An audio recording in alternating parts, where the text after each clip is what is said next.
Good evening, everyone. This is Rick Hackett with Community Planning and Permitting staff. Thanks for attending. We will now begin our presentation.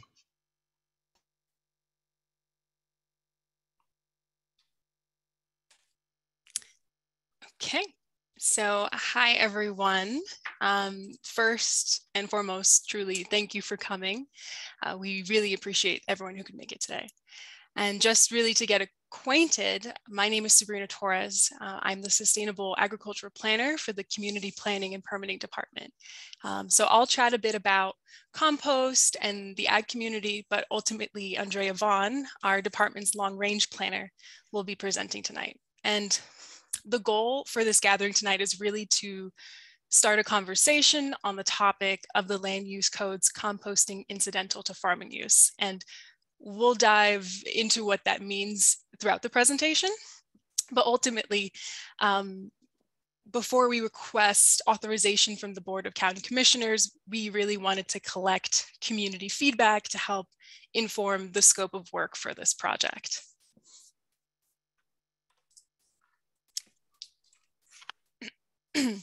So in this presentation, we do plan on going over general benefits of composting, share community goals that have led up to this discussion, and then dive into current composting, incidental to farm use allowances, and then explore areas for the potential code update language. We will also have a Q&A and discussion at the end. We do note that there is quite a bit of interest in this topic in the county, as proven by our attendance tonight. So we do ask that people use the raise and lower hand function and wait to be called on. We also do ask that people try not to speak over one another and to give enough time for everyone in the room that would like to be heard.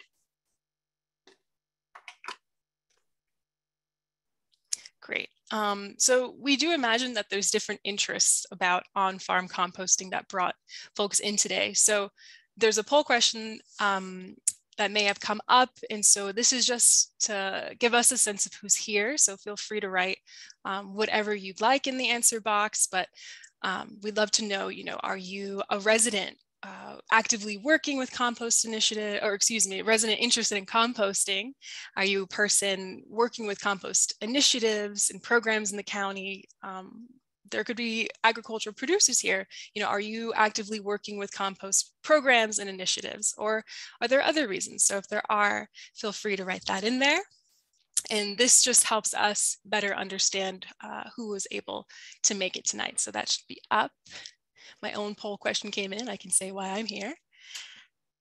So we'll start getting into compost benefits.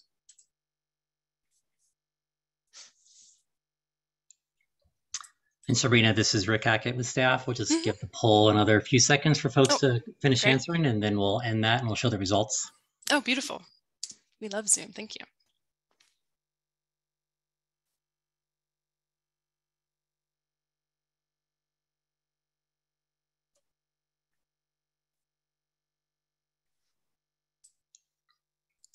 Okay, and so there are our finished results from the poll. Okay, wonderful. So it looks like a wide range of interests today. Okay, great. So we'll go ahead and we'll jump in to compost benefits. So this discussion is really coming into why are we having this discussion today? So we wanted to go over brief benefits on compost that's really influence local values, initiatives, and policy decisions on the topic. So we wanted to say, first of all, what is compost? Get everyone on the same page. In a nutshell, composting is a natural process of recycling organic matter that's usually viewed as waste. So it's things like food scraps and tree leaves, so things like in the left-hand photo. And it's turning this into a valuable soil improving material. So finished compost is used for a range of environmental benefits that we'll cover now. So compost helps reduce waste and mitigate climate vulnerabilities. It's really, rather than sending food and yard scraps to landfill, composting upcycles these resources into an environmentally beneficial product. And these materials would otherwise break down in landfills and be emitted as methane into the atmosphere, which is a major contributor to greenhouse gas emissions in the US. So it's been a really popular area of focus for climate goals. But really, the beauty behind compost is how it improves soil health. And it's really because when organic matter, like the food scraps and the yard waste we talked about, when they're naturally broken down, all of these beneficial nutrients are established. So when compost is applied to agricultural lands and land in general, it helps plants and root systems grow stronger. So ultimately, stronger plants are more resilient to weather, they're more resilient to pests, and they help the land capture more water efficiently, which is so crucial in a region with a really long history of droughts and wildfire. And while composting does have its benefits, our department also wants to acknowledge that composting comes with a set of potential impacts. So we understand concerns relating to potential odor from compost, runoff, air quality impacts, and potential for ultimately improper breakdown of organic materials. But we want to emphasize that, again, we are here to have a conversation around goals and concerns related to this topic. So later in this presentation, we'll get into how the land use code is really set up to protect the community from potential environmental and public health impacts. And the list of compost benefits does bring us to community goals, really because different organizations and people throughout the county are expressing significant interest in exploring compost as a tool, really to meet local initiatives focused on improving soil health on farms, farmers' efforts towards carbon sequestration, and community goals on organic waste diversion and climate resilience. So on the theme of community goals, our department is receiving input from local farmers, their neighbors, customers who are expressing interest in exploring these type of small scale compost operations as a way to improve soil and biodiversity health on agricultural land. And we're noticing this collective interest in how small scale compost also diverts local organics waste, improves food security, and supports the movement of climate smart farming practices. So we're really recognizing these trends not only in Boulder, but in different levels. So for instance, the headline to the right of the screen is from the United States Department of Ag, and it's just discussing opportunities available to help farmers and ranchers across the US pursue climate solutions. So again, we just want to make sure the land use code is meeting the evolving needs and interests of our community. And so just to get a little more specific, what we're hearing is that folks working with the ag community and within the ag community are interested in small scale on-farm composting that would allow the public to be involved as a way to establish a more localized circular model. So we imagine this type of goal could look something like this graphic. So if we're starting from the bottom left circle, there's the shared community goal to divert organic materials from landfill. But if you move to the top left circle, neighbors can contribute to existing small scale compost operations that exist on farms. Moving to the right top circle, it shows how farmers can benefit from soil health and the climate smart practices. And then moving to the bottom right circle, if and when possible, There could be potential excess compost products that could be accessible to the community if that's of interest. So this is the input we're receiving that led to us looking deeper into the allowances for composting incidental to farming operations. As we noticed, just current provisions in the land use code could prevent this type of circular type of model from happening. So Andrea is going to take it from here to speak to other community goals and then dive into the land use code. So thank you everyone for your attention, and thank you Andrea for taking it from here. Thank you, Sabrina. So when we're discussing community goals, some of the other goals that we have are in our community adopted plans, such as the Environmental Sustainability Plan, which was adopted in 2018, the Boulder Valley, or sorry, no, the Boulder County Comprehensive Plan, which does get each element is updated at a time. And then we also have not quite a comprehensive plan, but we do have our land use code, which is used as an implementation for the goals. I'll get into each of these. So in 2018, the Environmental Sustainability Plan was put together by the Office of Sustainability, Climate Action, and Resiliency. One of the goals in this plan was to reduce the county's greenhouse gas emissions by 45%, and that goal is hoped to be achieved by 2030. However, doing this does require that Boulder County works with all of its residents as well as farmers and ranchers to increase the carbon sequestration potential of carbon farming methods, including but not limited to adding compost to soils, reducing tillage, planting trees, using soil release fertilizer, and using cover crops. This hopes to encourage resource conservation by local government, residents, and businesses in order to reduce the carbon footprint usually associated with the life cycle of resources and goods, which includes the extraction and harvesting, production, transport, provision of services, reuse of materials, recycling, compost, and disposal. And then we have the Boulder County Comprehensive Plan.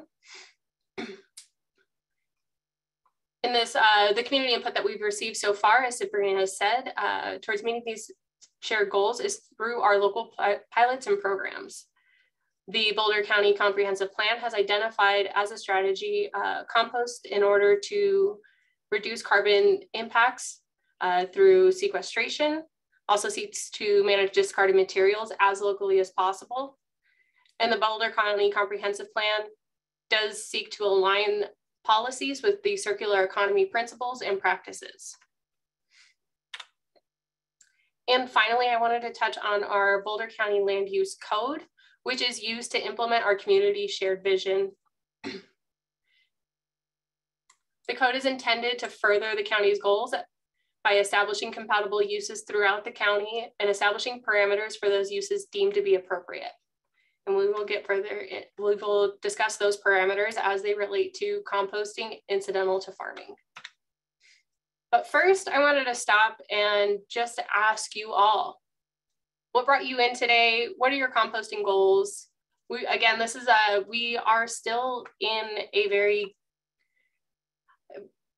we haven't received authorization for this update yet. And so then that means that our scope for the project hasn't been set. One of the goals of our meeting tonight is to receive community feedback, not just from our ag community, although we do certainly hope that we hear from them further, but from residents that would either that may be impacted by this or interested in participating. And I believe that there will be a Zoom poll popping up yet again where you can type your responses into.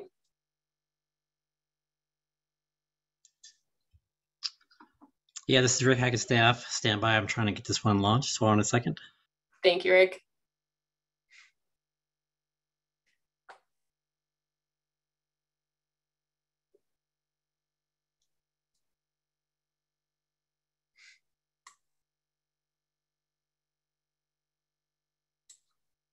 While we're waiting for Rick, if anybody in the, if any of our participants wanted to go ahead and raise a hand to be called on and speak to, what brought you in here today to speak with county staff about this topic.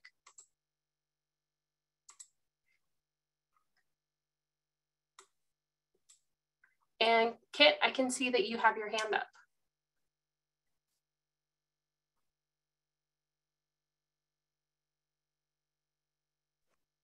Hi.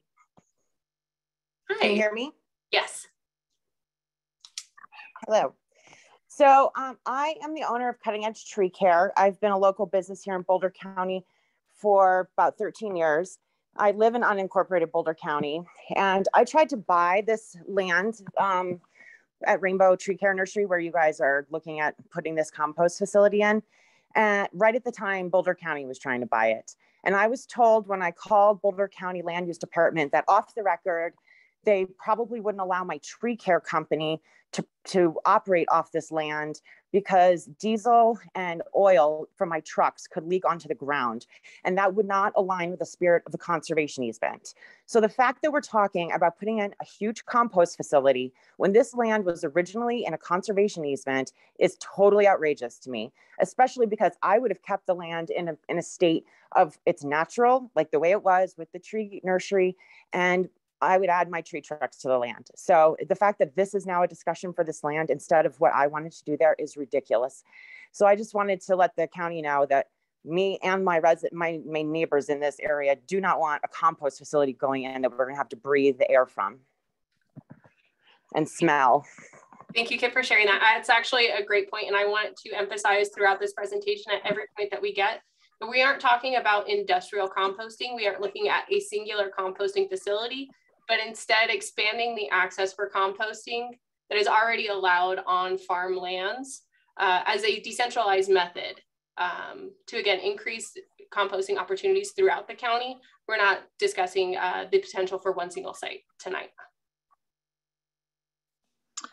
And Andrea, this is Rick. I do have the poll available now, so I'm launching that for folks to type in their answer for the questions. What brought you in today, and what are your composting goals?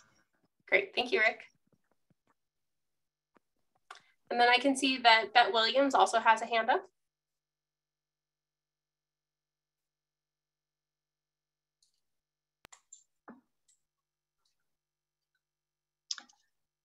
And Bet, this is Rick Hackett staff. You can unmute and ask your question. Thank you. I'm here this evening because I live near the Rainbow site that was previously planned for an industrial compost facility. I find it very interesting that I believe 30% of the attendees are agricultural and 39% are other, which tells me that this is raising a red flag for a lot of people who are very concerned that the county is once again using the screen of agriculture to try to move forward with an industrial compost facility. And I can assure you that those of us who live in this area around Rainbow will fight you tooth and nail to the end, like we did last time. Thank you for that feedback, Bet. I, again, would like to emphasize that we aren't discussing industrial composting, and we'll get into the land use code in regards to how that differentiates between what we are discussing tonight, which is farming incidental to composting. And we do recognize and understand that this is a sensitive topic for our community, which is one of the reasons why we are seeking community feedback prior to even going to the Board of County Commissioners for authorization. So as of right now, this idea is still very new, even to our staff. We've had some discussions, but we are not currently in the process of rewriting the code. And we wanted to be sure that we did hear from our community before we went forward with that. And this is Rick Hackett staff again. I'll go down the list of folks that have raised their hand. You can unmute, and I will now, Byron, you can unmute and ask your question. Hi, this is Byron Komanek of Jack Solar Garden. Just noting why I'm here tonight is to see that it'd be great if Boulder County can allow for more compost to be allowed within the county on farmlands. It'd be great to be able to import compost from residents or restaurants or other farms to make compost for improving our soils. We've had degraded lands for a long time, and it'd be wonderful to have useful compost that we can put onto our land to help remediate it and improve the quality of food and forage that we produce on our land, as I'm sure plenty of other farms have in the area. And trying to find compost in the area is not always easy. There's lots of different types of compost. You can have some that are high in salinity that aren't necessarily what I want to use on my land, but maybe somebody else wants it. So finding compost that is specific to the what you want to grow can be challenging. So having the opportunity to have more small scale compost systems on different farms would be a wonderful asset. Thanks. Thank you, Byron.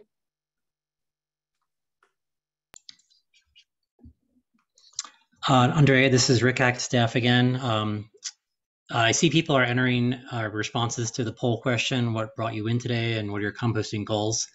Unfortunately, Zoom doesn't display the answers, so we'll be collecting those for staff research so we know who's here and what the goals people have that we can address as we move forward. But we won't be able to display that right now. So there are still some folks answering that, but I'll turn that off in about a minute. And I wasn't sure if you wanted to continue with your presentation or still ask people if they want to answer what they're here for today and what are their goals. Because I'm not sure if the folks that have their hands raised want to answer that question or want to ask other questions. So I can call on other folks if you'd like. Let's do one more and we can finish up that minute that people have left to answer the question. Thank you. And just so that everybody knows, we will be continuing this conversation after the presentation as well. So Jeff Davis, you can unmute yourself and ask your question. Good evening. I have tons of questions and concerns having fought the last round of industrial composting. And on that note, I'm wondering if you can draw a technical line between what is composting and what you're calling industrial composting.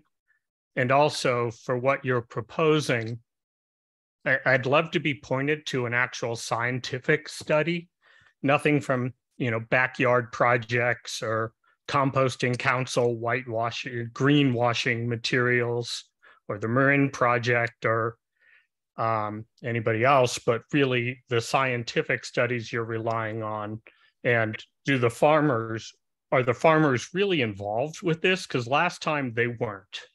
And I heard the gentleman just now speak, but that's a different thing than the large agricultural holdings we have in this county that are very important. And last time they were saying they weren't interested. So I'd love to know who is interested in this, who really wants to put a compost facility on their farm. So those are my questions. Thank you. Or my reasons for being here partially. Absolutely. And Jeff, we will go ahead and answer both of those questions as we go forward. I can tell you one of the slides that we will be getting it, or some of the next slides that we'll be getting into, do discuss the difference in the land use code between industrial and farming incidental, or composting incidental to farming. So you haven't done that already? We haven't drafted any new language, no. No, but you don't have an explanation of the difference between the two. No, I do. I do, and I will be getting into those in the following slides. Okay, thank you. Of course. And just to tail on just what has led in the agricultural producers who may be providing comment. There are, public and private agriculture producers within Boulder County, and significant handful of private farmers are pursuing regenerative ag practices, and they're noticing that one of the most accessible practices to obtain their goals of just soil regeneration and soil health has been compost. What they're noticing is that they're spending really significant funding, sourcing these inputs, these, the greens and the browns from way outside of their neighborhoods or their jurisdictions. Exactly what the gentleman before me spoke about. So I understand that and appreciate that. Okay. But also I'm wondering what scientific studies, what actually empirical evidence for the benefits of composting in this manner are you relying on in going forward that is not anecdotal or provided by the composting industry or Of course, of course. other? We, Boulder County is a state regulated county, so we do rely on language between the state and USDA federal regulations when it comes to initiatives towards climate smart practices. So right now, that's really what we're trying to see how we can best align with the missions of our country, our state, and our county constituents. And so there's no actual scientific studies that you're looking at then? Oh, there are, and I'm happy to have my contact information provided at the end as well, so we can have that. Yeah, discussion. or if you could just post them in the Q&A or whatever, that'd be great too. Great, thank you. Thank you. Thank you, Jeff. So I do see that the poll is closed, and we're going to go ahead and move on and start discussing composting in the land use code.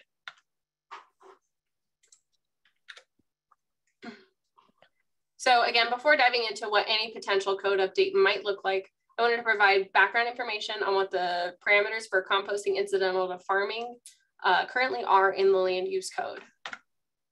But first, I would like to take this opportunity to draw that distinction between industrial uses and composting incidental to farming. Industrial uses are composting facilities, such as those that you see on your right in the top corner, which do require special review in the agricultural and general industrial zone districts. Those special reviews are heard by the Board of County Commissioners where a decision is made.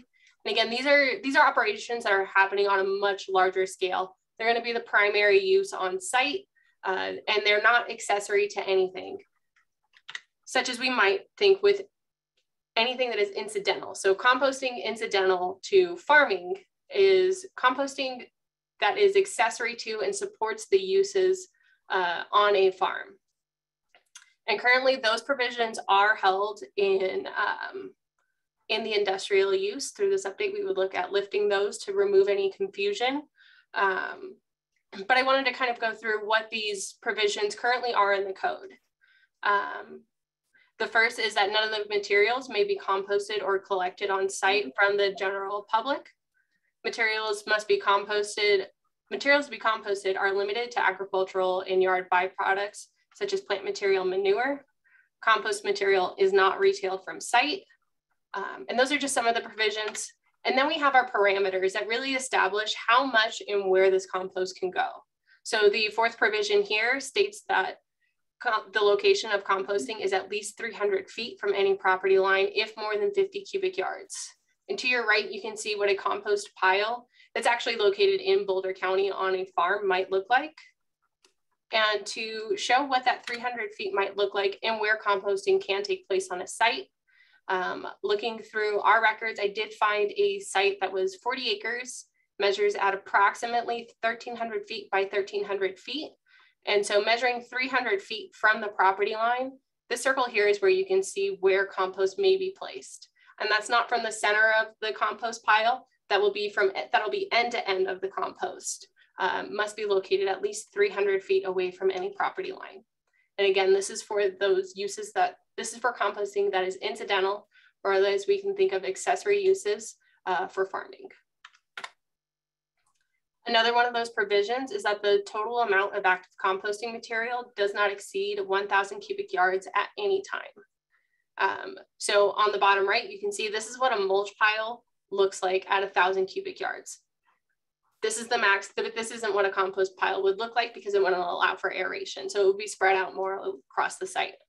And to really break that down into maybe something that was at least easier for me to understand is like, what does that actually mean in terms of what we, in our everyday lives? So 1,000 cubic yards is the volume that could fit into approximately 7 buses. It's 7 bus worths at any one time, located at least 300 feet away from any property line.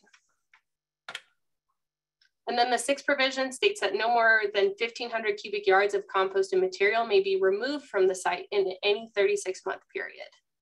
So it's a 3-month period. And over that 3-month period, no site can remove more than 10.5 buses. So I wanted to really to discuss these provisions today to again, set that stage for, we're seeing that there might be some issues in our land use code that prohibit or that are really not conducive for regenerative agriculture or the circular economy. But our land use code does also regulate to mitigate some of those impacts to our community that we do have or that we are concerned about. So again, the goal of this meeting tonight is to discuss the potential code update for composting incidental to farming operations. At this time, staff has not received any authorization from the Board of County Commissioners to pursue any text amendment regarding this subject. We are hoping that the community feedback that we received tonight and through an online questionnaire, which will be made available tomorrow, will help inform the scope of our project. Through this update so far, we have identified 3 goals. The first goal is to reduce barriers for local producers who would like to take part in the regenerative land practices, particularly composting, which is an accessible tool that helps establish healthier soils and builds an overall healthier ecosystem on our agricultural lands. Goal 2 is to close the loop on the circular economy for ag producers who may have the interest in providing the community access to composting materials. And the third goal is just to develop clear code language about what is allowed when, how much and where. So again, it might include some reshuffling of the code. In order to implement these goals, we have identified 3 provisions in the code that are in need of amending. Those 3 are the first 3 provisions of 4-505A. The first being none of the materials to be composted are collected on site from the general public. And I would like to emphasize here that farmers are currently allowed to compost on site. They just have to import those materials. This update would allow farmers to collect directly from the public. The second is that materials on site are limited to agricultural and yard byproducts, such as plant material and manure. This update, we are hoping to just bring further into line with our code for what is defined as agricultural byproduct. And the third is that composted material is not sold retail from the site. So again, trying to align county policies with the goals of creating a circular economy and helping farmers as well as residents that might be interested in local compost. There are some concerns related to composting operations that we had discussed earlier. And those are concerns that we do mitigate and do intend on continuing to mitigate. As of right now, our public health department does enforce the Colorado Department of Public Health and Environment's regulations in regards to odor and dust. Additionally, state regulations also address the concern with water runoff and retail as it concerns to maybe pathogens in the soil from improperly composted materials. Per state law, participating farmers may be required to register with the appropriate state departments. And again, we do have our land use code, which is not only our implementation tool, but is also a tool for enforcement, which does again establish those parameters that we discussed to ensure compatibility with the surrounding area.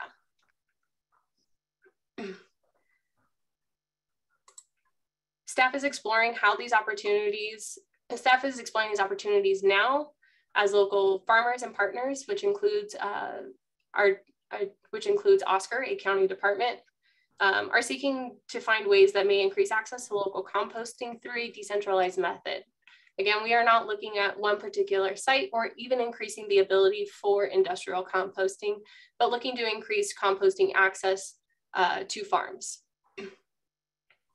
We are hoping to receive feedback from those in attendance tonight to better guide the work for any update to the provisions regarding composting incidental to farming. We will be moving into Q&A in just a minute, and so we do Q&A as well as discussion. So we do welcome people to stay to partake in that discussion or to have any questions answered. We would also like to note that our presentation will be made available online tomorrow and will be translated into Spanish as well.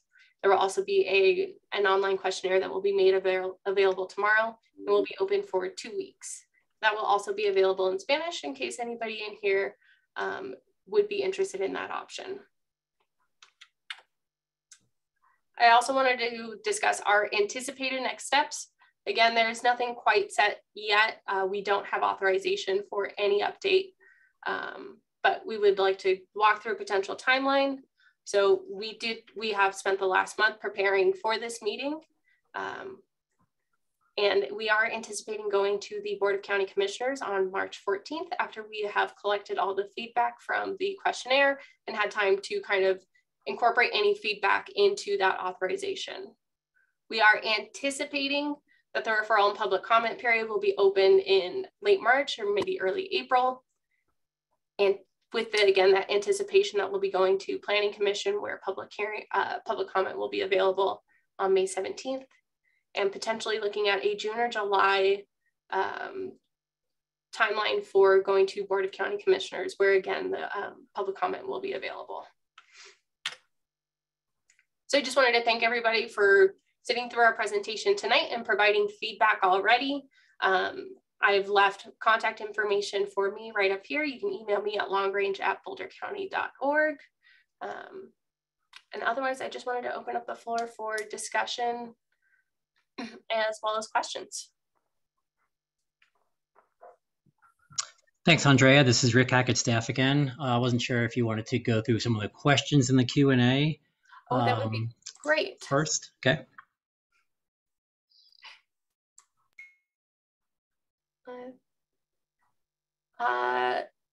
Hannah or Jack, are there any questions in the chat that you can see that you'd like to elevate to have answered live? There's quite a few questions about Rainbow Nursery that it might be helpful to speak to real quick. And I'm happy to do that, Andrea, if you like. That would be great. Thank you. Sure. The intent of what we're talking about today is really to focus on farmers and composting that's done as part of an agricultural operation. I honestly do not know, what the future of Rainbow Nursery is, but this isn't a project that's intended to support the county really doing anything. What we're talking about is allowing property owners who are farming and composting to perhaps do that more successfully. So hopefully that allays some of the concerns about Rainbow Nursery. We know that, folks who live in that area are really passionate about that proposed project. But that is not what we're talking about here.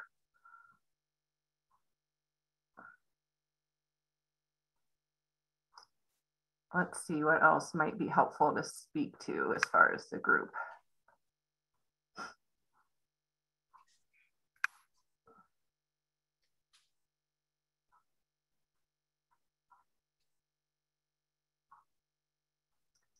We've got some comments, which we're happy to take as well, from Richard, noting that improperly selected input materials can be contaminated with toxins, and this must be prevented at small as well as large scale composting operations, and noting that we need to acknowledge the restrictions for composting under Colorado Department of Public Health and Environment requirements. And that is something that maybe we should speak to as well, because that is absolutely correct.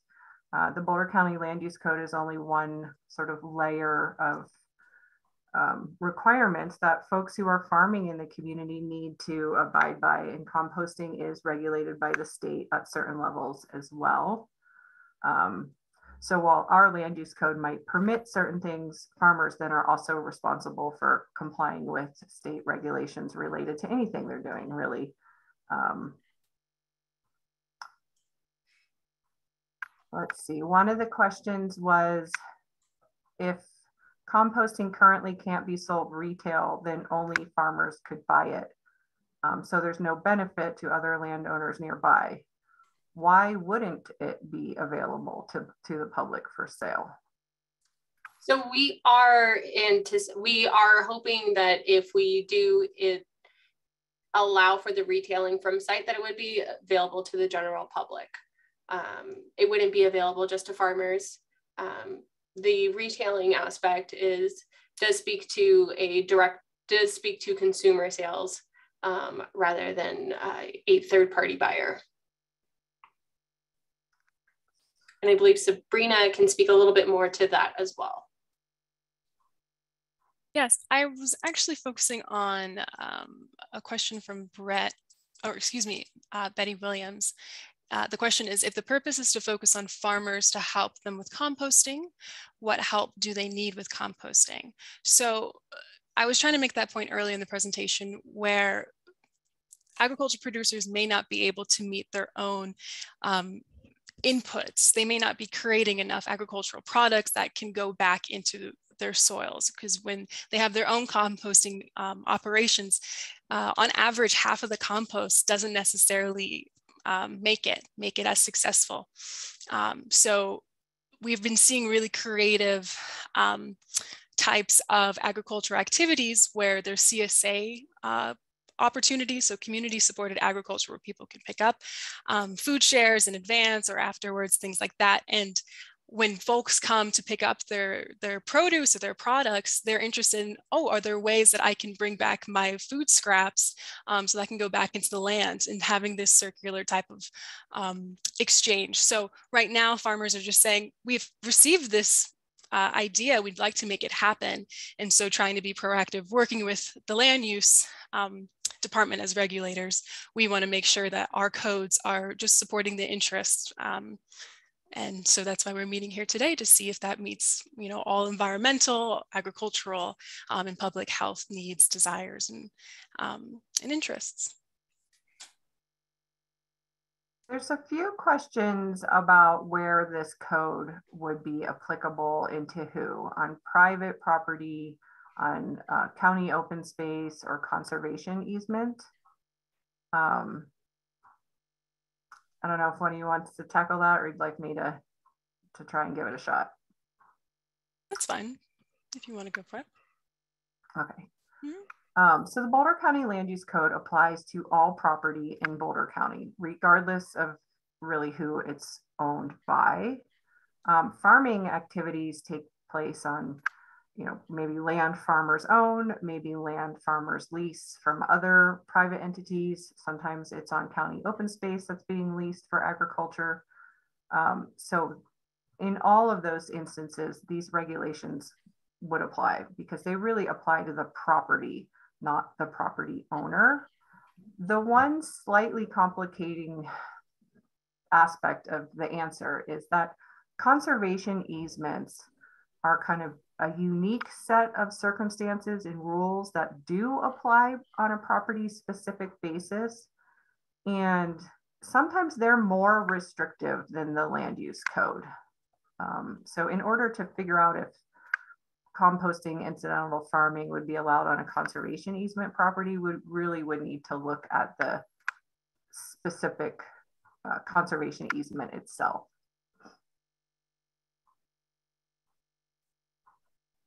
Thank you, Hannah. Let's see.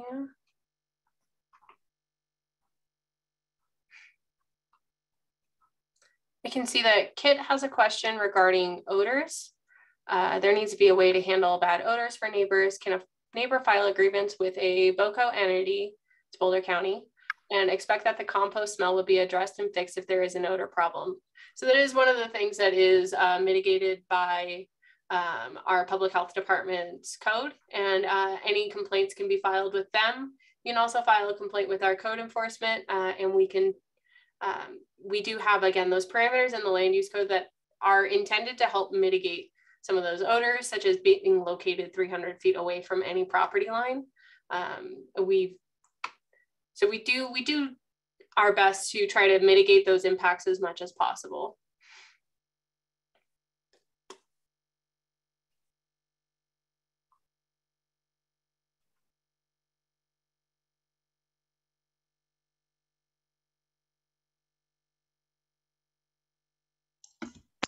Andrea, this is Rick Hackett staff. I might suggest if Hannah wants to go through some of the remaining questions, maybe we can go through some of the folks who have their hand raised to give those folks a chance.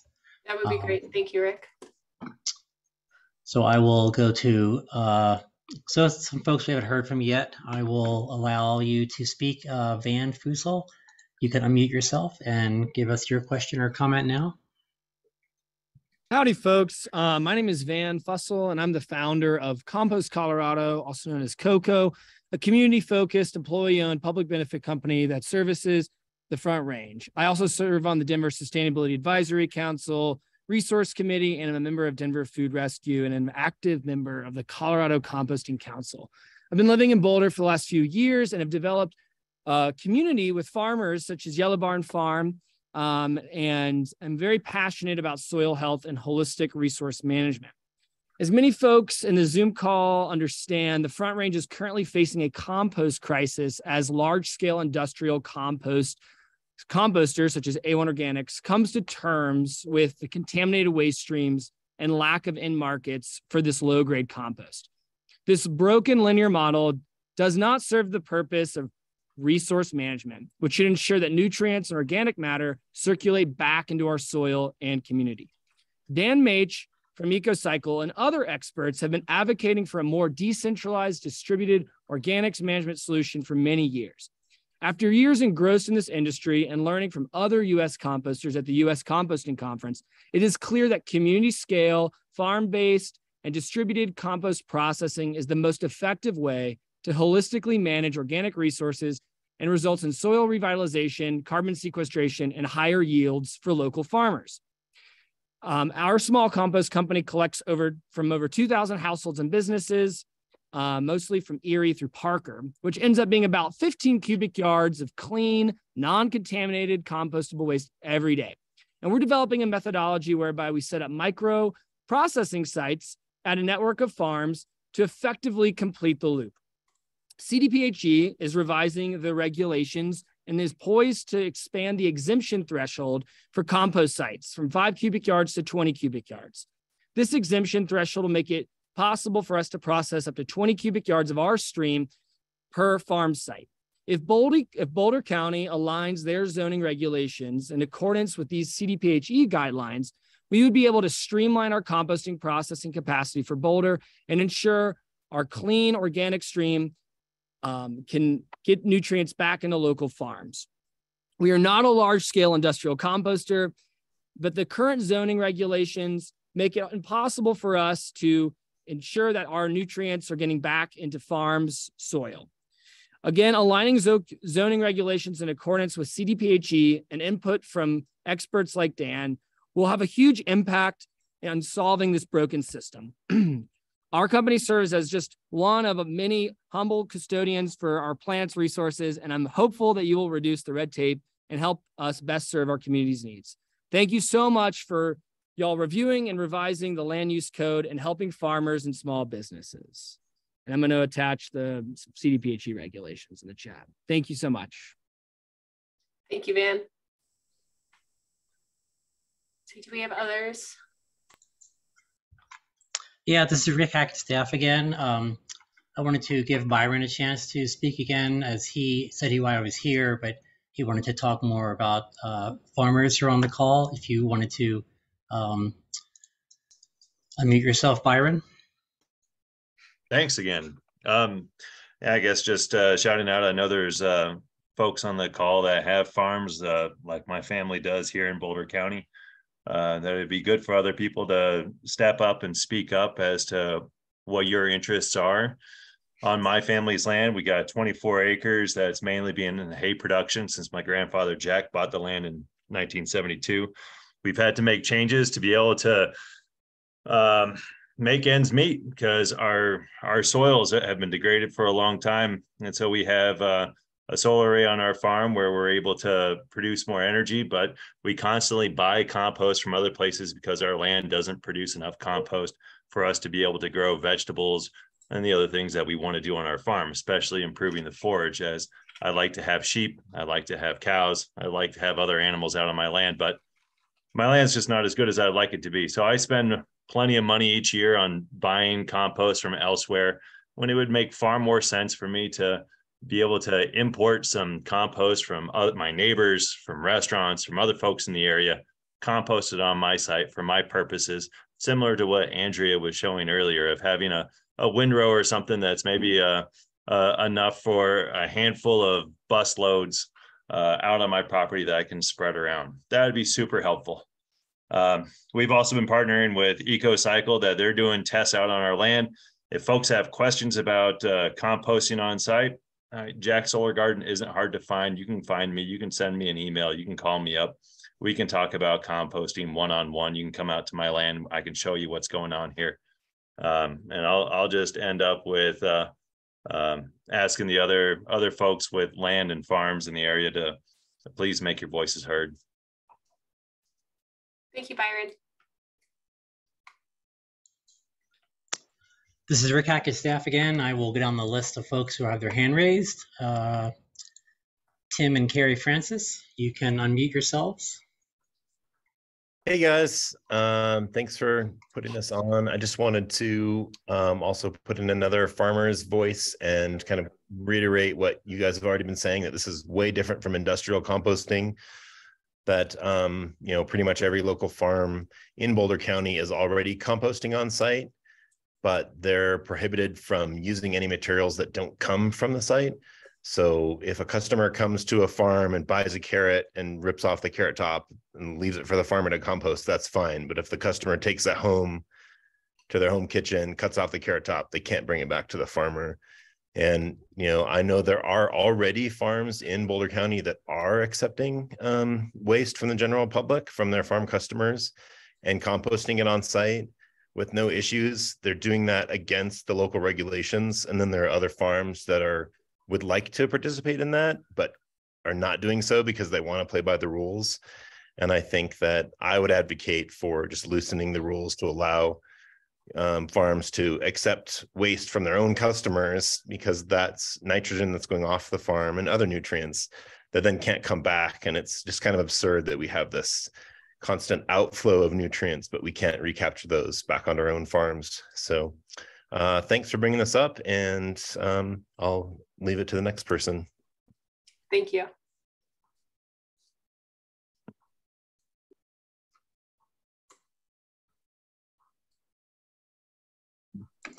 This is Rick Hackett's staff again. I'll go down the list and unmute for Chris. You can unmute, and you want to give us your comment or question. Hey, thanks everybody. My name's Chris. I live in unincorporated Boulder County, and I've worked with a lot of different farmers and have to be a contractor because farming doesn't make enough money to afford to live in Boulder County. We raise small animals for personal consumption and have a compost pile of our own. And I'd just like to get some clarity to those that don't understand the difference between good compost and what is a breakdown of material. And so that's going to be your fungal to bacteria ratio. And so all of those that are afraid of bad smells and runoff, you're going to see that in a high bacterial and low fungal situation. And that's what A1 and the other systems are going to be using, because they're really not trying to create good compost. They're just trying to get rid of waste material. So for those in the camp that don't want to see that, that's great. And that is why they do it, because they're getting rid of bulk material. But for those of us that want good material and want to try to produce it ourselves, we look at a high fungal ratio, so much more fungal than bacterial. And I may have misspoke there previously, but basically, if you can smell things, it is not a good process, and it is a most likely anaerobic and high bacterial. And so the systems that farmers are creating are not trying to create that, because when that goes onto the field, it actually takes their soil back. And another thing that looking into all of this is where the manure comes from, and the the phosphorus that ends up being too high. So just things to consider when you're looking at how this compost is either good and functional and benefiting the soil, or just getting rid of bulk material.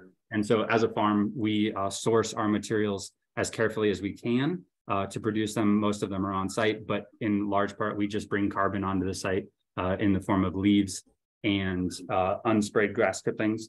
But that doesn't help get rid of the bulk of material that other people are trying to get rid of. So there's a lot of other things that can be incorporated in this to us, like animals. We have goats, they eat the leaves, they eat the sticks, and then we can use that in the site cycle. So I'd like people to look a little bit broader and also understand that if you smell things and you're having that, you're having problems. So just something that I've learned being in the ag community here for a little while. And again, thank you for looking at these changes, because we do want to operate within the letter of the law. And again, we appreciate it. Thank you.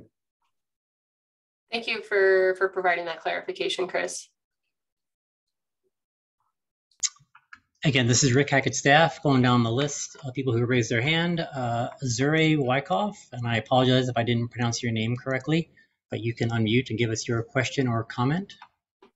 Yeah, no worries. Thank you. My name is Azure Wyckoff, and I run the Yellow Barn Farm.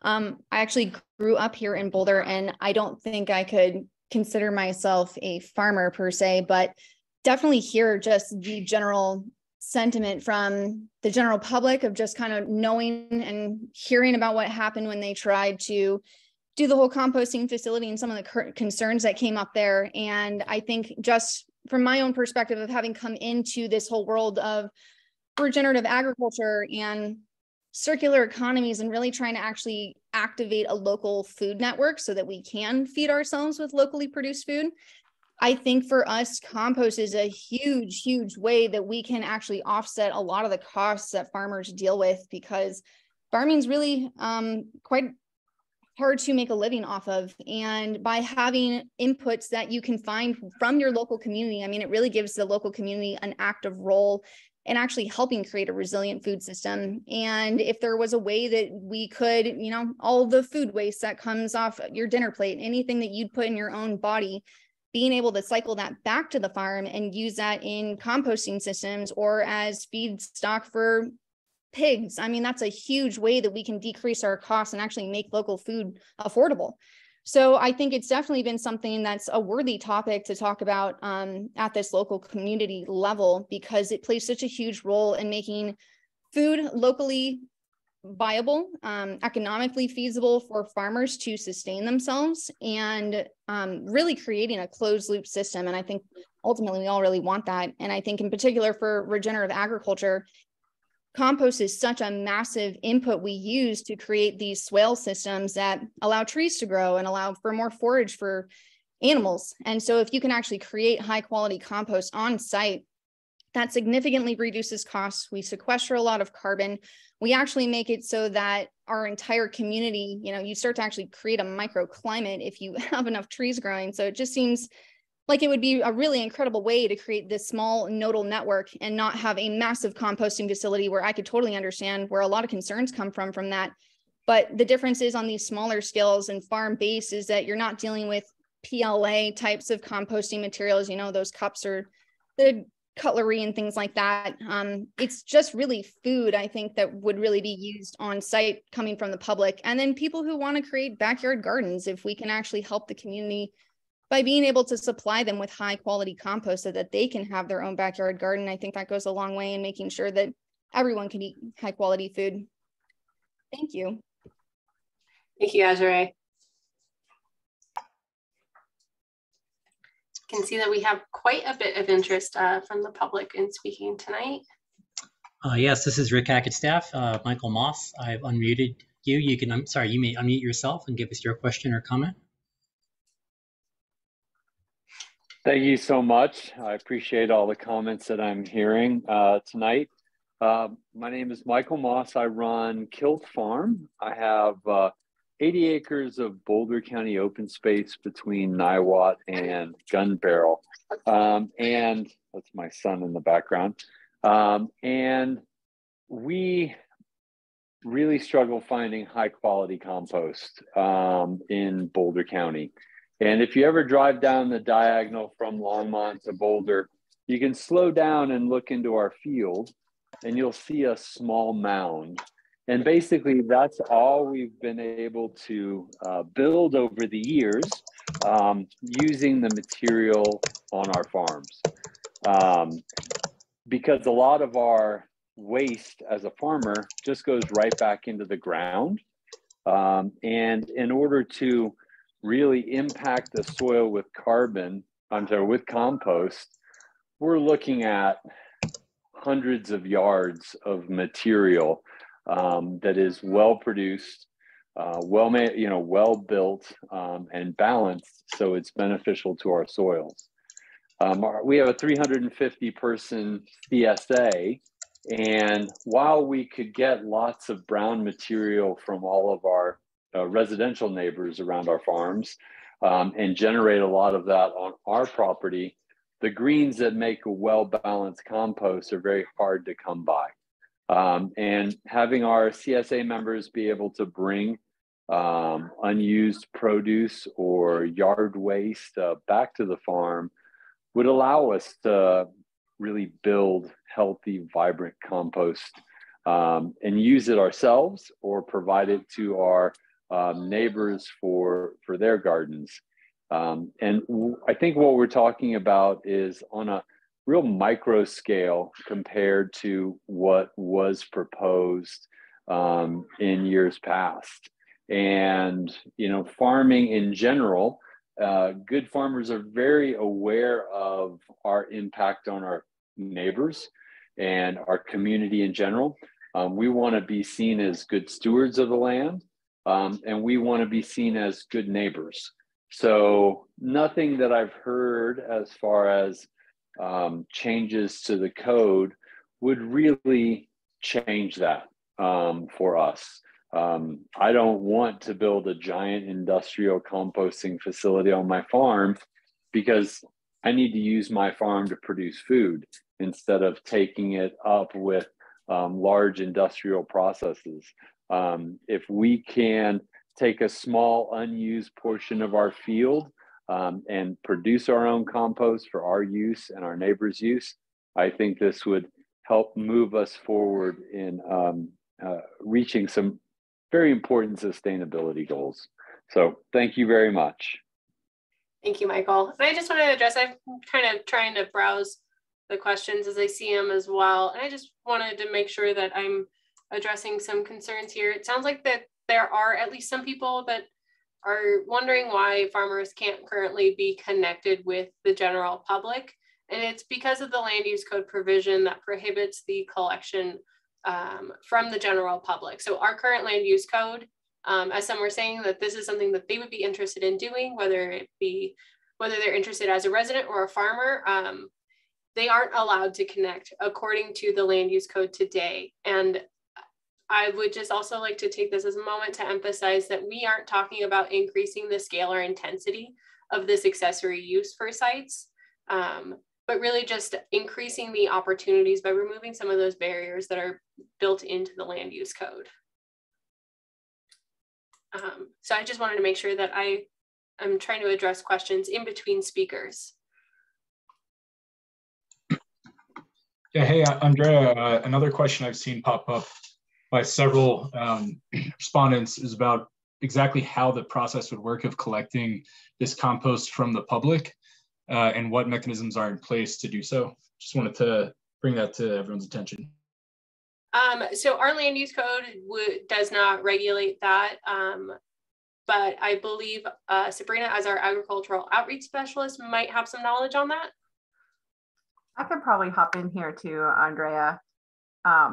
There are a couple questions in the chat that folks have asked, such as that, are we looking at allowing companies like A1 Organics or EcoCycle to dump their materials at farm sites? Or, where do we think these materials will be dropped off, and who can do it, right? Those are all great questions that we don't have answers to, right? Part of what we would do if this code update moves forward is think about what is the appropriate way to allow farmers to take materials from offsite. Is that, maybe CSA members returning their scraps? Is it, that's the one that comes to mind for me most obviously, but if there are there might be other options out there, but that's exactly the intent of the code update, is to think about, if we're going to change some of these things, what's the right way to do it? So we don't have answers to a lot of those questions right now, but I really appreciate the comments. Thank you. Yes, thank you. And thank you, Hannah.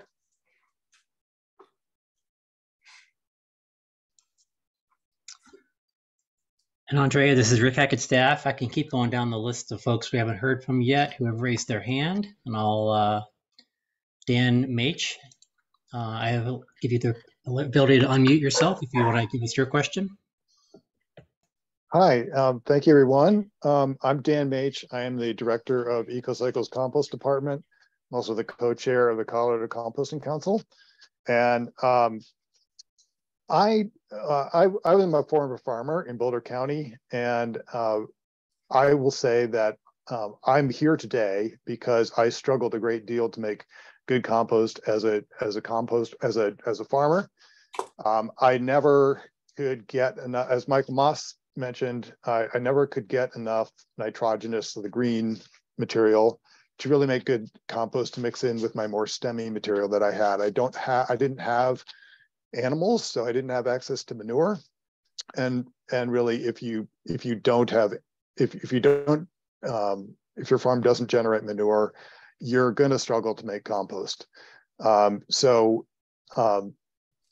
EcoCycle saw the opportunity of the withdrawing of the Rainbow Nursery application as a way to, there's an opportunity to really reframe this notion of, organic material, get it out of here, take it away.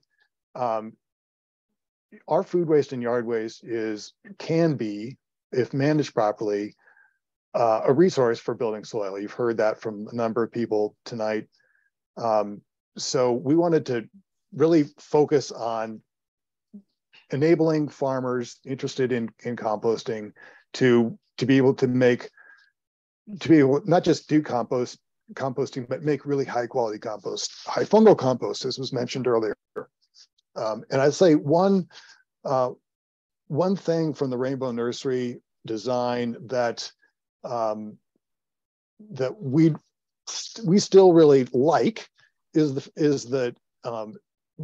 that's called an area. What was proposed was called an aerated static pile system. That is basically it's a very simple concept in which you are, rather than having to turn compost, which is how a major source of odors. If you go to a compost facility, it's when it's being turned, that's where a lot of the odors are being emitted. An aerated static pile system does not require turning. There was a slide that Sabrina had that showed an aerated static pile system, if you remember, that had some pipes going into the pile. Basically, it's an aeration system at the bottom of the pile that is forcing air into fresh air into the pile, and that is what keeps it aerobic, keeps it from going anaerobic and generating methane, and it means that you can compost on a much smaller footprint. It means you can have really good odor control where you can compost right next to a neighbor. So the opportunity that we have taken here is to partner with some local farmers to build some demonstration sites for use of this aerated static pile system. So we're partnering with farmers, helping them incorporate compost production into their farm operation. It's not an easy thing to do. It's an extra thing for a farmer to do. Farmers are very busy, so it's really important that this is a really really simple system that's easy for the farmer to operate, and it goes for it's a 30-day cycle, and then you're curing it. These are solar powered systems. And we're also doing demonstrations, as Byron from Jack Solar Garden mentioned. We're demonstrating use of finished compost and how to. We're doing some innovative trials on trying to make high fungal compost in different ways. So I invite anyone here who's interested. We're going to be having some tours this summer. I believe Boulder County will probably have a tour this spring, so that you can see these compost operations for yourself. You can smell them. You can really get a sense of the kind of the simple beauty of these things. And so we'll be, so Boulder County will have an announcement, I'm sure, at some point here in the near future. And if you'd like to join an EcoCycle tour, if you subscribe to the EcoCycle newsletter email list, you'll be informed of that. So thank you. Thank you, Dan. And again, I just wanted to say that once again, this whole project right now is currently conceptual, including next steps with engagement. We are kind of thinking about what we'll be doing next, and I just would like everyone to know that we are planning on continuing this conversation with the community, not just with our internal partners like at Oscar or Parks and Open Space, or with farmers who would be composting, but we also want to continue this conversation with everybody that's in the room today, and even expand that reach so that we can capture the concerns. So we will be continuing this conversation, and those opportunities will also be announced. Again, this is Rick Hackett staff, just going on the list of folks who have their hand raised. Mark Gutridge, you can now unmute and give us your question or comment.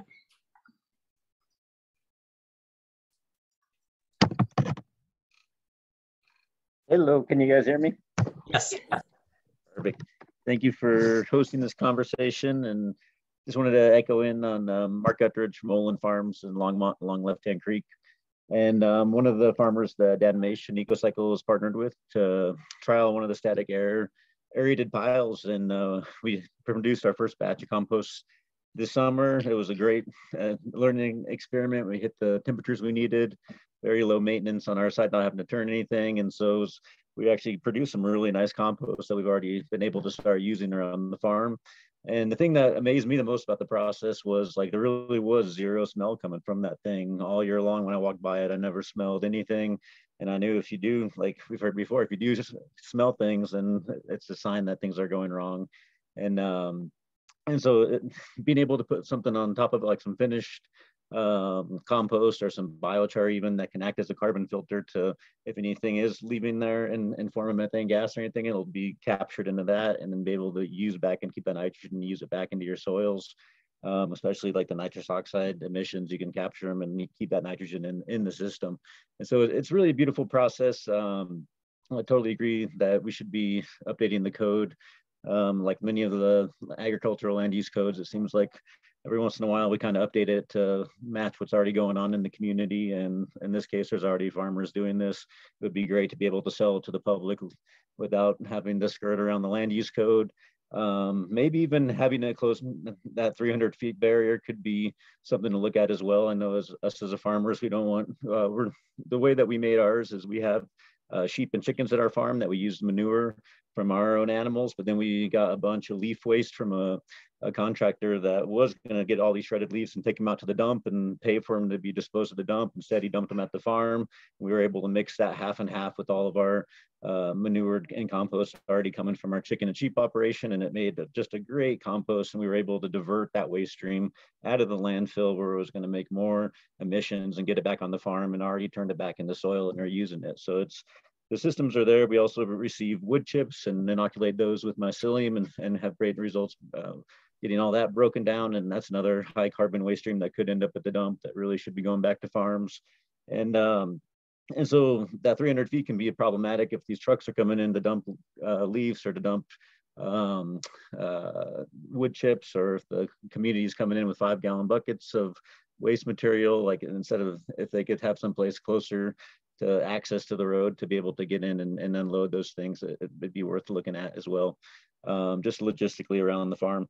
But yeah, I'll fill out the questionnaire in more detail about our experiences, but it's a great process that's already working, and we've been able to divert a lot of carbon out of the landfill and already been able to get into soil and into the fields and into creek restoration projects. So it's kind of a no-brainer that we need to be moving forward on this land use code update. Thank you, Mark. Again, Rick Hackett staff, there's a couple more folks who have their hand raised who hasn't spoken yet. So KJ McCory, you are now free to unmute.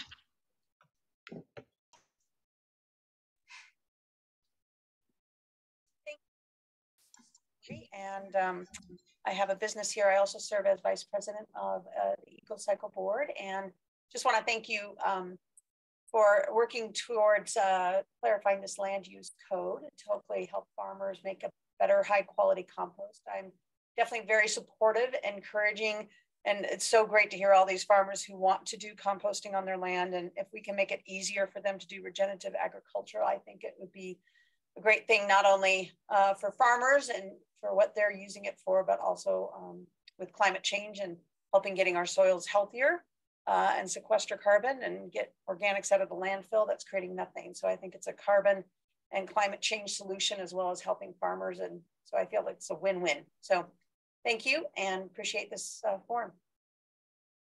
Thank you, KJ.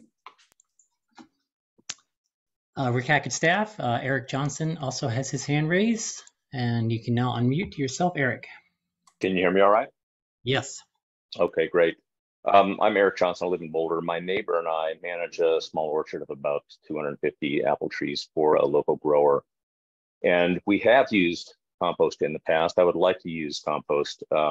Unfortunately, what we need is not something that you can really buy. The stuff that you can go and find in bulk, bring onto the orchard and spread around.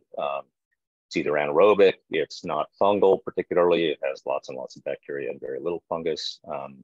It's really generally stuff that has been made by someone whose goal is to keep things out of the landfill rather than, source really high quality feedstocks and turn out a really high quality product that I can use. So I need to be able to make my own compost on the grower's land, and it would help a whole lot if I could bring in some material from outside.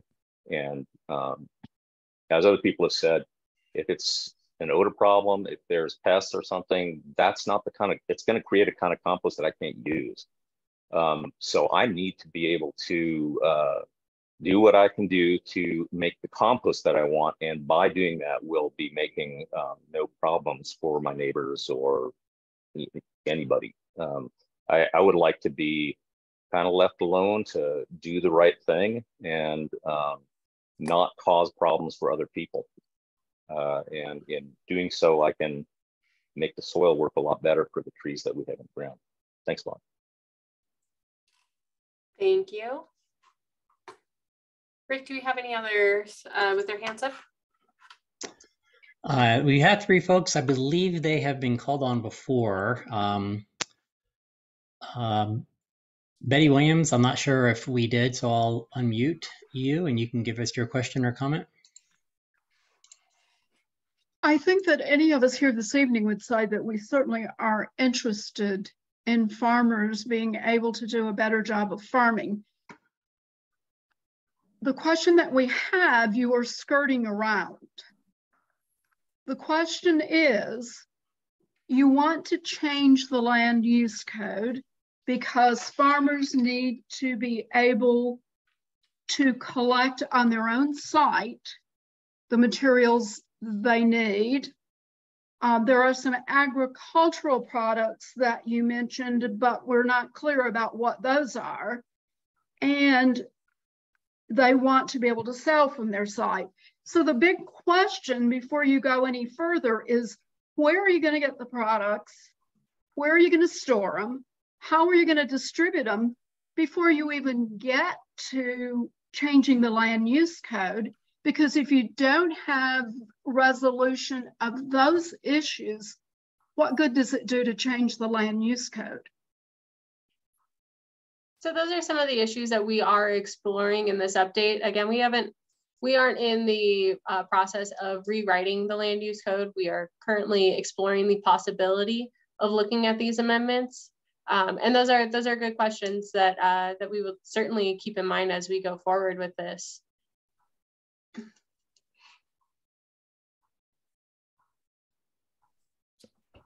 And just to clarify as well, the agricultural, or excuse me, the materials allowable currently for compost operations are limited to agricultural byproducts and backyard byproducts, which are just whatever is grown, whatever is raised on the farm can be used for composting operations. So again, like Andre was saying, we're exploring what this might look like so that allowances could be still limited to the farmers, but we really want to see what aligns with state regulations, with our community interests on what could possibly be collected on site from the public to avoid these certain contamination issues, runoff issues, things of that sort. So right now it's really beneficial to actually have input of that sort to make sure that we have that for analysis as we move forward with exploring this potential code update. Sabrina, that's what I was going to ask. We've got, you know, a handful of farmers here on the call, and if we could ask them that question, you know, beyond sort of what you produce on your farm, what things do you need? What are we talking about? Someone in the Q&A had mentioned byproducts from breweries as something that could be useful, but if any of you who are doing this or are knowledgeable, what's the answer to that question?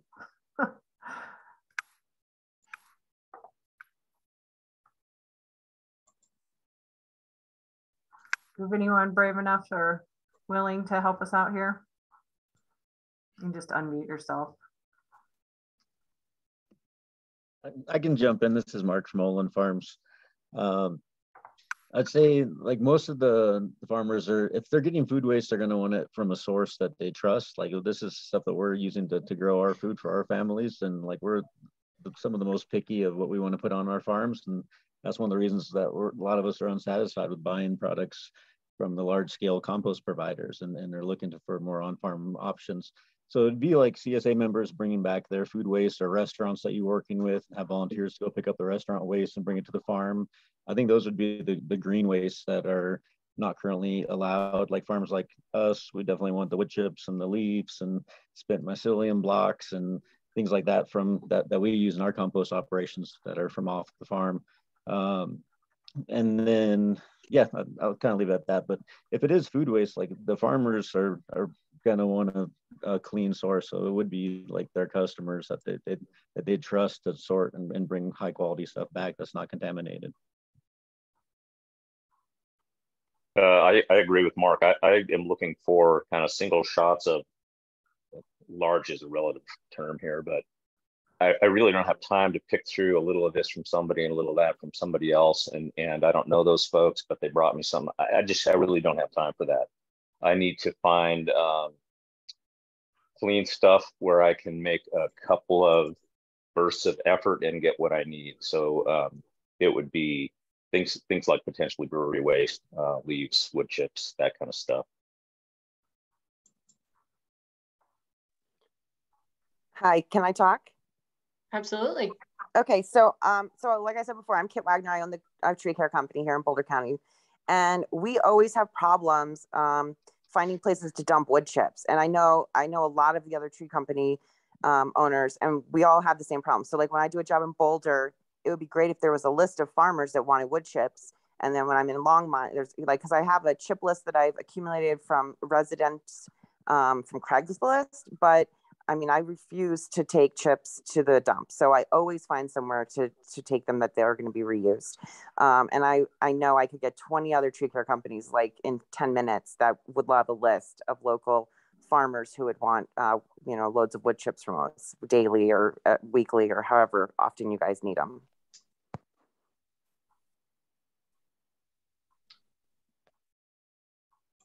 Thank you. And I think that brings up a good point, is that our department would not be facilitating the drop-offs, but it's just opening up those opportunities again for those that are looking to divert waste, whether they're looking to donate or they're looking to collect that waste. This would provide our community with more opportunities to, again, kind of start to meet those challenges that we are faced with climate change, and how we can do that on a local level while supporting our farm community and regenerative agricultural efforts.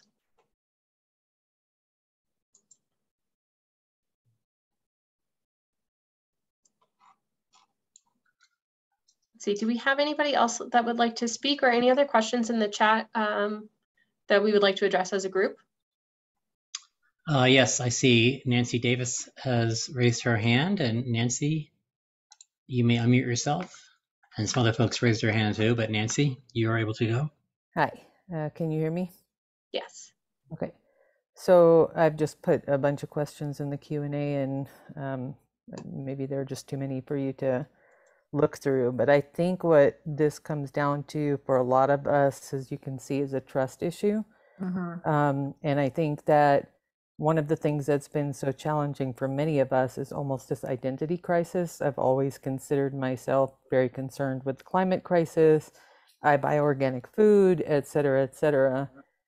But the issue for me personally is that we've been lied to over and over again. And I think that what's happening for me here is that I'm asking questions that it seems like if this is really about individual farmers being able to take materials, for example, it should be really simple to answer the question that no, for example, no facilities are being built, just for this purpose. And no, there will not be a facility, built at Rainbow, for example. And I've asked, numerous times in here, because I'm concerned with science. Like there's always a cost with everything, right? If you have solar panels, there's a cost to the environment in making solar panels. That's why everybody's always trying to improve on that and improve on the science.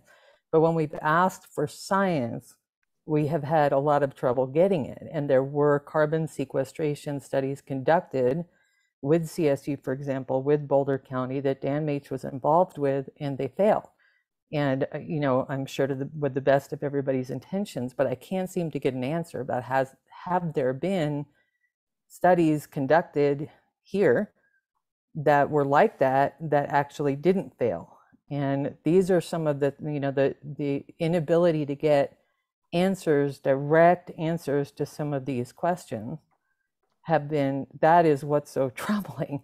And again, it's almost this identity crisis to be arguing against composting somehow, but there needs to be an acknowledgement of how badly broken our trust is, and that we can't get really, like some of the questions Betty Williams has asked are very basic, straightforward questions, and we cannot get answers to them. I do apologize. I have not been able to monitor the chat myself. I working on it. Oh, go ahead, Hannah. There are a lot of questions I've been trying to answer, and maybe I can do a better job of trying to answer it. There have been direct questions about studies I've never read. So I can't answer your question because I don't know the answer. Okay, I did include an article here about it. So we can certainly follow up on some of your questions. All the Q&A is something that we, is accessible to us after. So really, in some cases, I can't address it because I don't know what you're talking about. And so some additional research on our end is necessary. So hopefully that, other folks have asked questions too about plastics or other health concerns. And at this point in time, part of this meeting was for us to hear from folks about what are those concerns, where, what should we be looking into and responding to. We don't have all the answers at this point in time. There are lots of questions about Rainbow Nursery, and our department doesn't manage that site. So again, I think we're at a little bit of a loss to answer direct questions about Rainbow Nursery. What I would suggest is maybe we have a little small group meeting outside this forum about Rainbow Nursery so we can get the right people in the room to kind of help answer questions about Rainbow Nursery.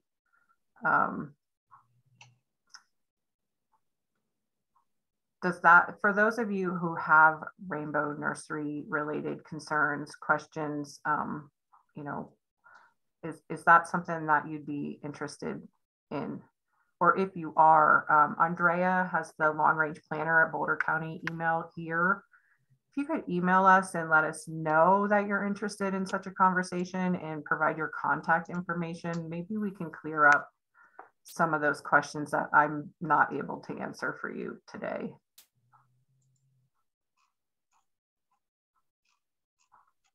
And thank you. And I also wanted to address part of your question, Nancy, about any additional facilities as being a part of this. That's not a part of our proposal. Again, we are looking at the accessory use, and anything that starts to scale up would become a primary use on site. And so we are, again, just looking at those accessory uses as they relate to composting. We don't often allow two primary uses on site, so it would be, there would be a public hearing required for anything that begins to creep into that industrial, or that is categorized as industrial composting, or if a farmer wanted to do industrial composting and farming on site, that would require a public hearing and a special use review.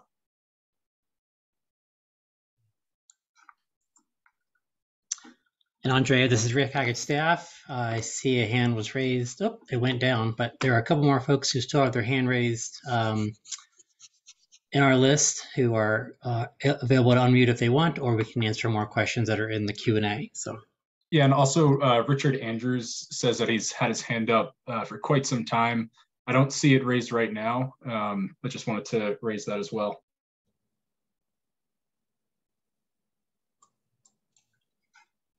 Well, Richard, if you would like to unmute, please do.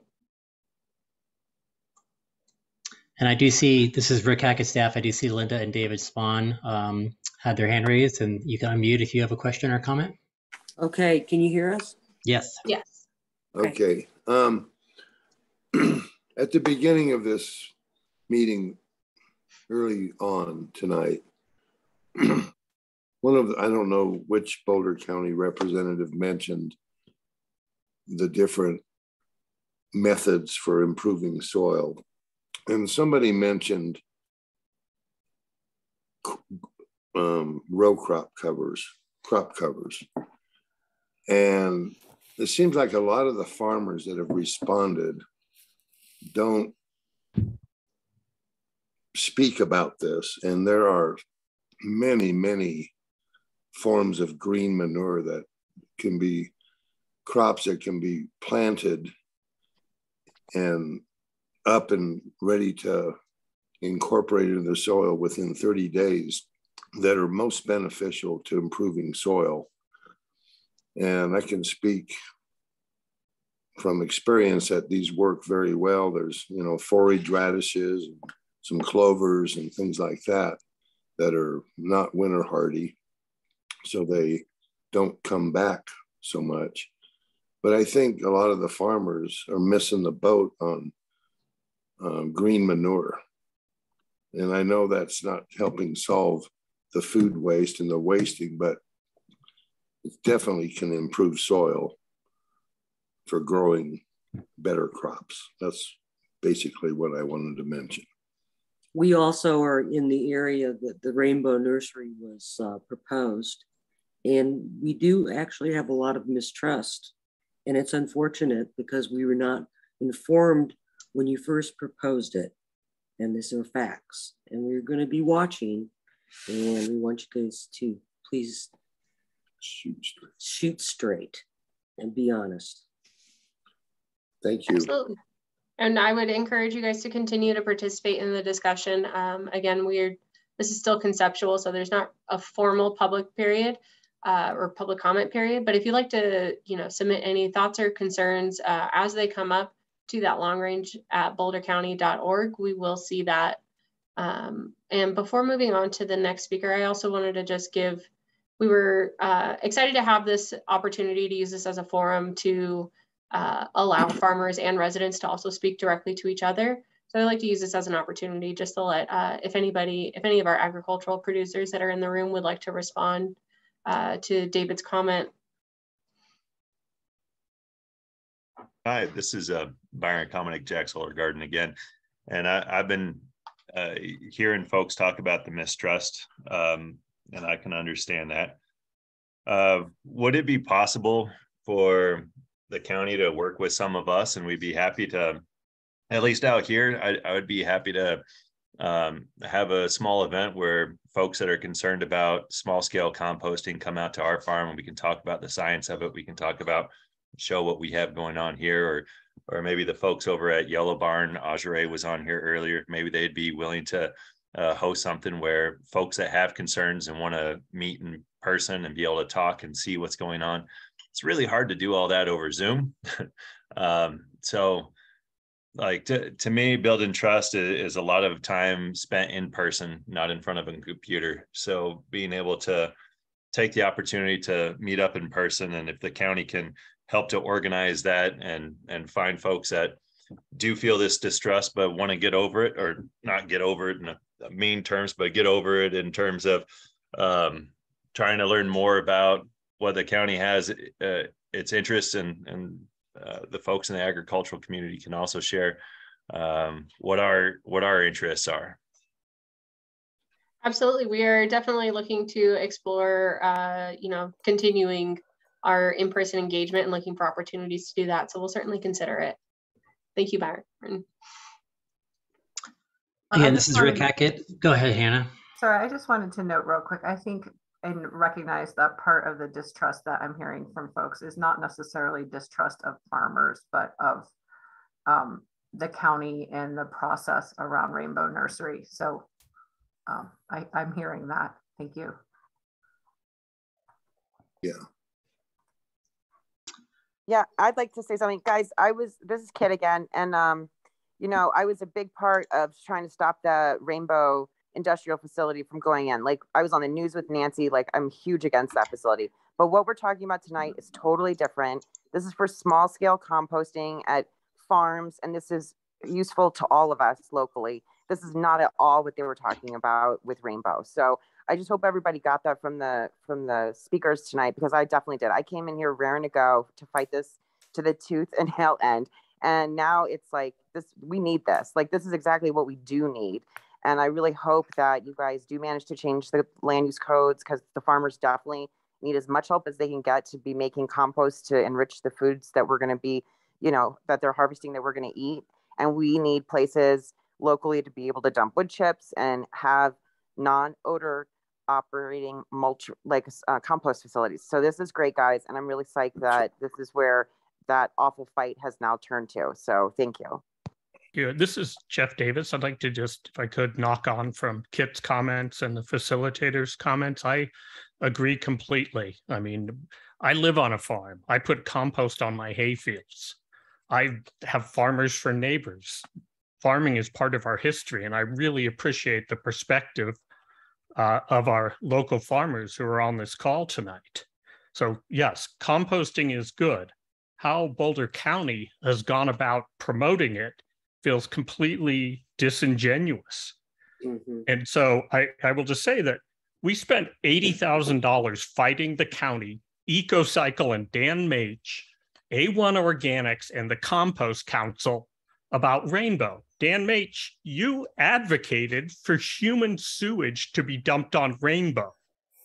That's just the case. So I, as a farmer, as a Boulder County resident, I value the composting. I agree with what Kit said. I agree with what the other farmers have said. But I'm just really imploring you to have transparency this time around.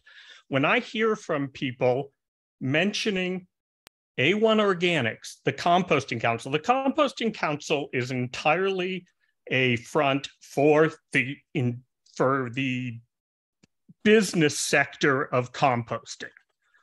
A1 Organics was the consultant for Rainbow and was all in favor of human sewage being dumped there as well.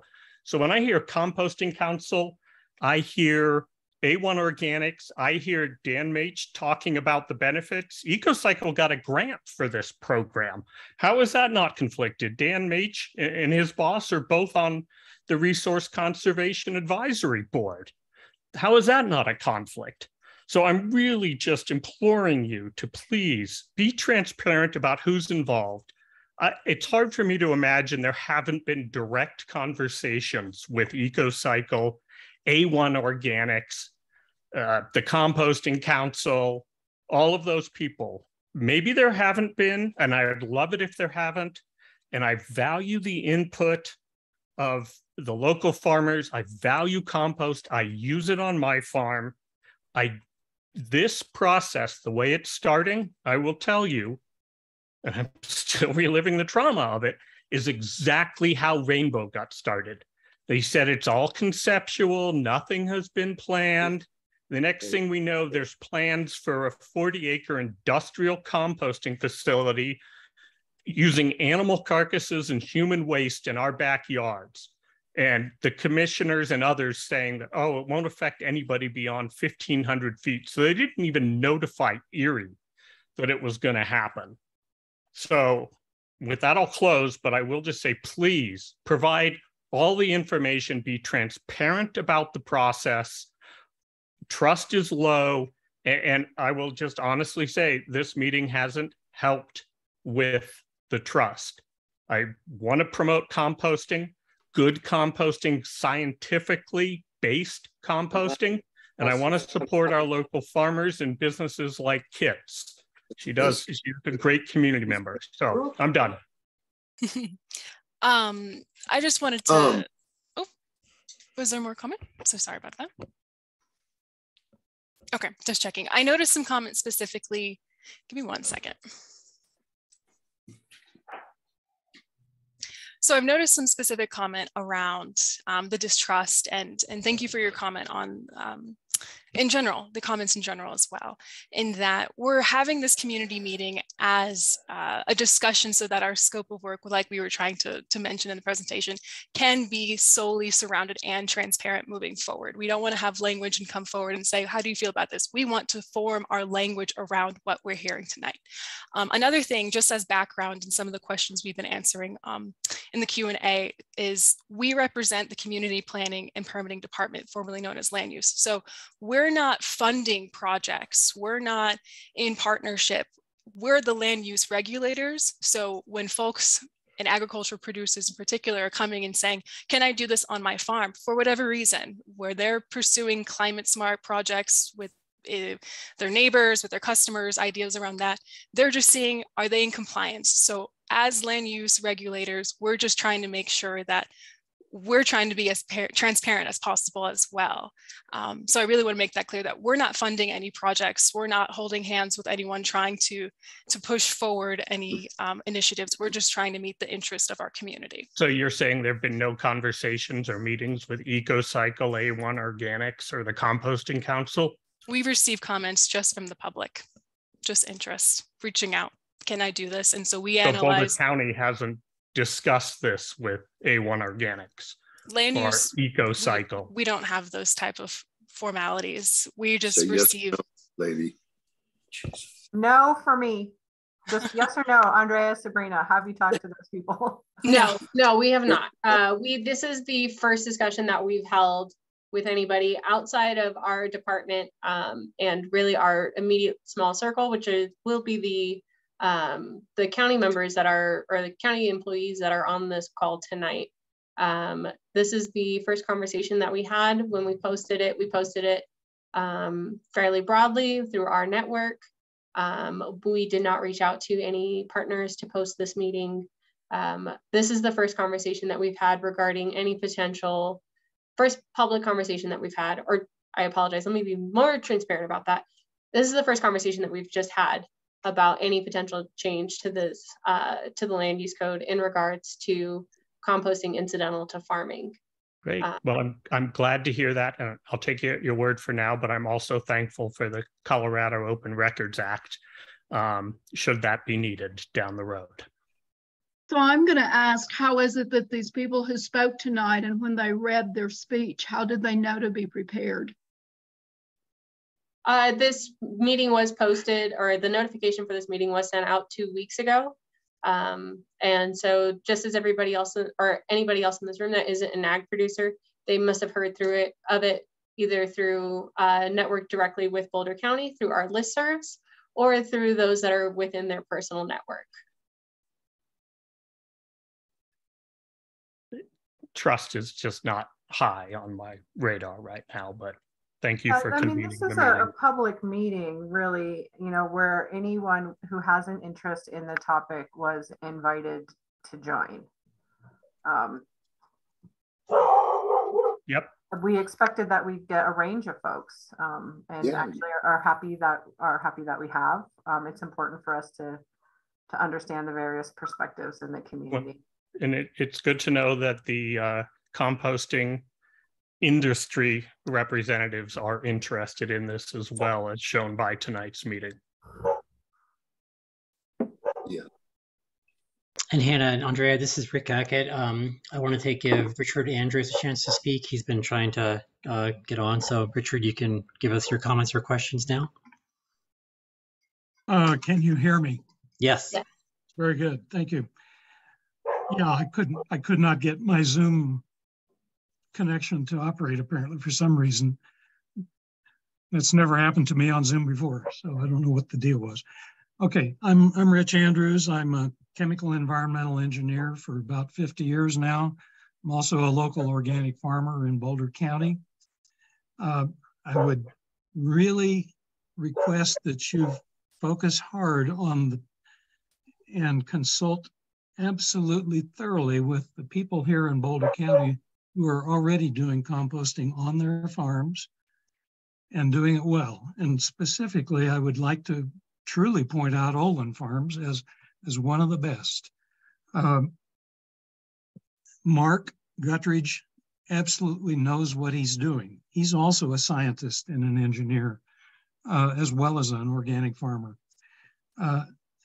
I have studied the processes of composting quite thoroughly in my professional endeavors and have consulted with large-scale composting, even with the city of Denver in their sewage sludge composting.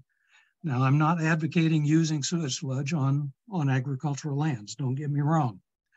But what I was doing with them was helping them solve a major environmental problem of huge odor problems from their composting. A lot of their odor problems were caused by emissions of what otherwise would be valuable constituents in soil health and fertility.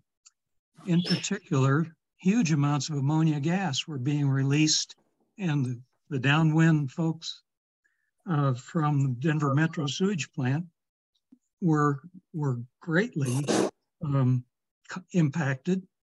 And there are solutions to those problems too. The processes that were being proposed at the Rainbow Nursery site we're not going to use those, and they probably would have caused significant odors, despite what they tell you. Those solutions are relatively simple, in fact, to execute, not major costs to whoever's composting. Anyway, I guess I will ask that you consult carefully with some of those in Boulder County, including myself, Mark, and some others, who know what composting is about and how to do it properly. Another major comment I want to make is it is absolutely essential to know what input materials are going into compost. Just gathering up lawn and garden waste from homeowners is fraught with hazard because primarily of the pesticides that are used pretty extensively on homeowners. And even certain tree wastes can be damaging and potentially hazardous in the finished compost because much of those pesticides pass right through the composting process and end up in the finished product. We must absolutely avoid that in whatever is done here in the county so that when you think you're putting something valuable into the soil to create a healthy environment for your crops, it cannot have those toxins. And so there are a lot of precautions that need to be ensured to be engaged in whatever is allowed in composting in the county. I could go on, and I won't at this point, but just wanted to make sure that that is understood. And I stand ready to help the county in any way to make sure that we do it right.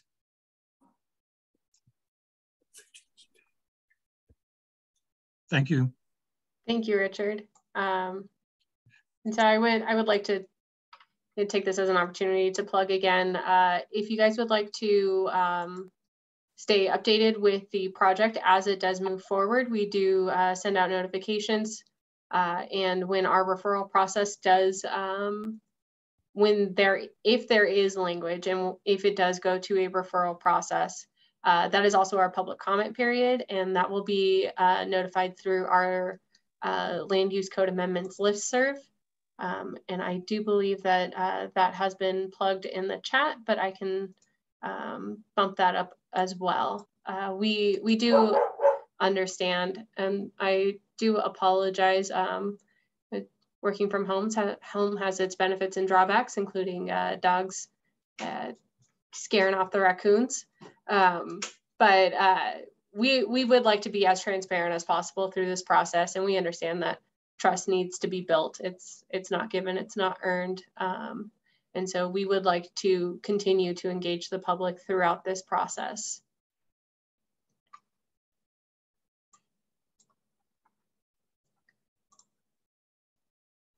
On that, are there any questions in the chat that staff can see that should be elevated, or otherwise are there other speakers that have other comments or other questions that they'd like answered? Andrea, at this point, I think I've responded to most of the questions in the chat. I just want to reassure people that the comments that are in there, we will have access to after the Zoom meeting. And so I think those are all the questions out of the Q&A. So I don't know if we have any other hands raised still. Yeah, Dan has had his hand raised for a bit if he wanted to go. Yeah, just to respond to Jeff's comments, one thing I might like to try to clear up a little bit. I'll say this is totally separate issue from what we're talking about tonight, but in the realm of industrial composting, I can understand how you may have gotten the impression that I was advocating for human waste to be composted at the Rainbow site.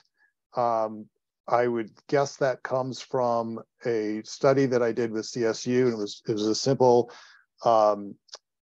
assay of or survey of the well, also an email where you say county. You're really excited about human sewage being at Rainbow, but yeah.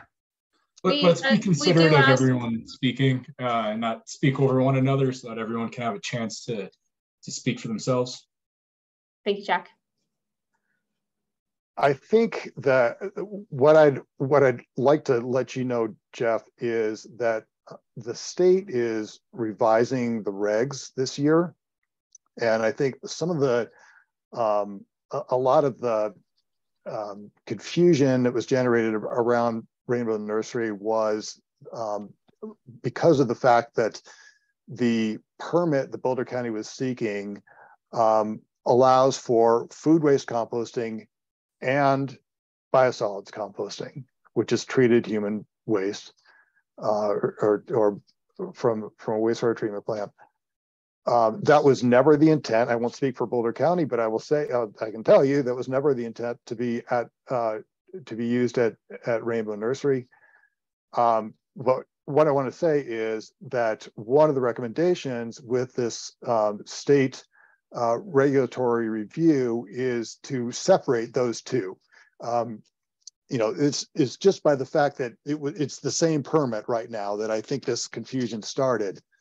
So thanks to Rainbow Nursery, I think it kind of really shined a light on, okay, we need to be able to separate food waste permits from biosolids permits and make it easier to compost food waste. That's what we're really trying to do. So I hope that clears things up for you. Well, I appreciate your input. I know you've got a lot of experience on many fronts. I'll also say aside, I was once in front of your father on the bench, and he was a very admirable person. That's a total side note. But I will also say that, unfortunately, there are copious notes, emails, others talking about biosolids, as the industry calls human waste, at Rainbow. It wasn't accidentally included. It was intentional. And that's the concern that I have with this process going forward, and the same people being involved directly or indirectly. I think that there's valuable information and input to be taken from everybody.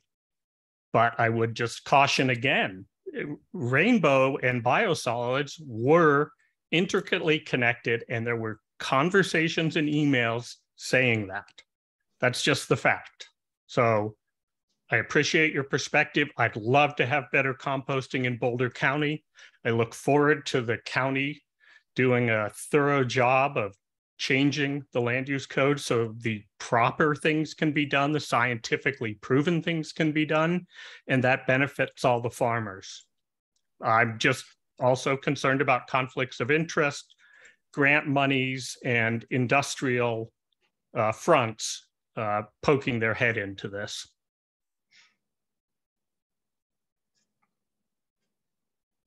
Thank you. And again, we did recognize the sensitivities of this topic, particularly with Rainbow and how the community felt about how that was conducted, again, on the county's part. So we are here today hoping to start to rebuild that trust with the community.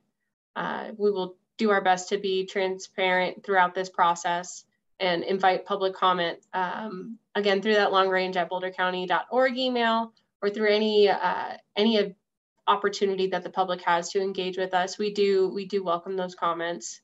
And we do hope, again, that we can build back that trust that was lost through this.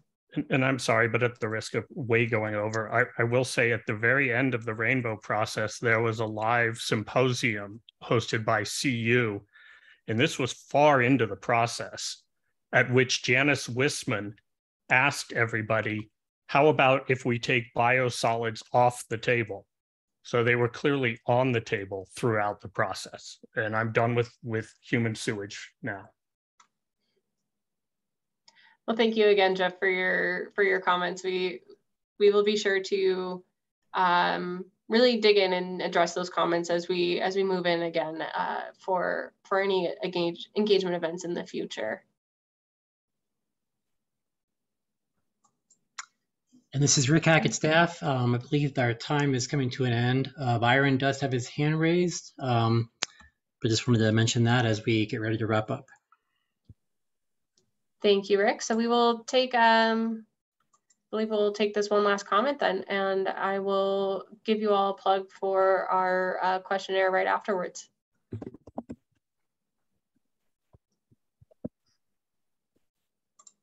I've got no further comment. Oh, thank you, Byron. Well, again, I do appreciate you all coming tonight and expressing your concerns and your recommendations for Boulder County as we move forward, if we move forward with any land use amendment in relation to composting incidental to farming. I again would like to state that we have no interest in exploring the industrial use through this process. We are hoping to just make those accessory uses a little bit more accessible, not only for farmers, but for those in our county that would like to participate in the regenerative ag process.